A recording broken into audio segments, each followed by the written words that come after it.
अक्सर जब भी हम शिव मंदिरों में जाते हैं तो हम देखते हैं कि कुछ लोग नंदी के कान में कुछ कहते हैं। लेकिन क्या आप जानते हैं कि आखिर लोग ऐसा क्यों करते हैं? आइए जानते हैं। इसके पीछे मान्यता है कि भगवान शिव तपस्वी हैं और वे हमेशा समाधि में रहते हैं। ऐसे में उन तक हमारे मन की बात नहीं पहुंच पाती। इस स्थिति में नंदी ही हमारी मनोकामना शिवजी तक पहुंचाते हैं। इसी मान्यता के चलते नंदी को अपनी मनोकामना कहते हैं।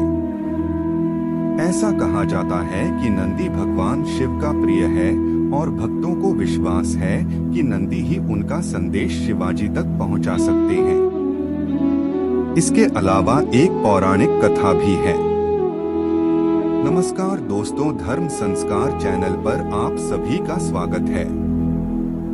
अगर आप भी भगवान श्री कृष्णा के भक्त हैं, तो कमेंट में जय श्री कृष्णा जरूर लिखें। तो चलिए शुरू करते हैं आज की प्रस्तुति। पौराणिक कथा के अनुसार श्रीलाद मुनि ने ब्रह्मचर्य का पालन करते हुए तप में जीने का फैसला किया था। इससे वंश समाप्त होता हुआ देख उनके पिता चिंतित हो गए। उन्होंने श्रीलाद को वंश आगे बढ़ाने के लिए कहा, परंतु तप में व्यस्त रहने के कारण श्रीलाद गृहस्थ आश्रम को अपनाना नहीं चाहते थे। इसलिए संतान की कामना के लिए उन्होंने भगवान शिव को तप से प्रसन्न कर जन्म और मृत्यु के बंधन से हीन पुत्र का वरदान मांगा।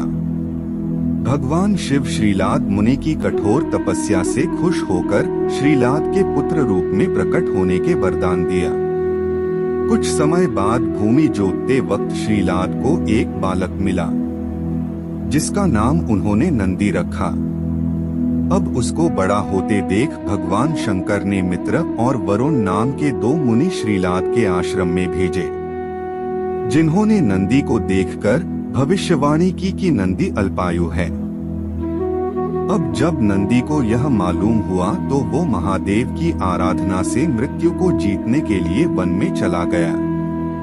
वन में उसने शिव का ध्यान आरंभ किया। इसको देख भगवान शिव नंदी के तप से प्रसन्न हुए और वरदान दिया कि वत्स नंदी, तुम मृत्यु और भय से मुक्त अजर और अमर है।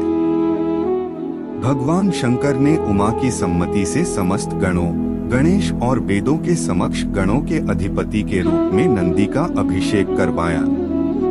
इस प्रकार नंदी नंदेश्वर हो गए। बाद में मरुतों की पुत्री सुईषा के साथ उनका विवाह हुआ। भगवान शंकर ने नंदी को वरदान दिया कि जहां उनका निवास होगा वहां नंदी भी विराजमान होंगे। कहते हैं कि तभी से हर शिव मंदिर में नंदी की स्थापना की जाती है। साथ ही ऐसा कहा जाता है कि अगर अपनी मनोकामना नंदी के कान में कही जाए तो वे उसे भगवान शिव तक जरूर पहुंचाते हैं। तो दोस्तों, आज का वीडियो आपको कैसा लगा हमें कमेंट करके जरूर बताएं।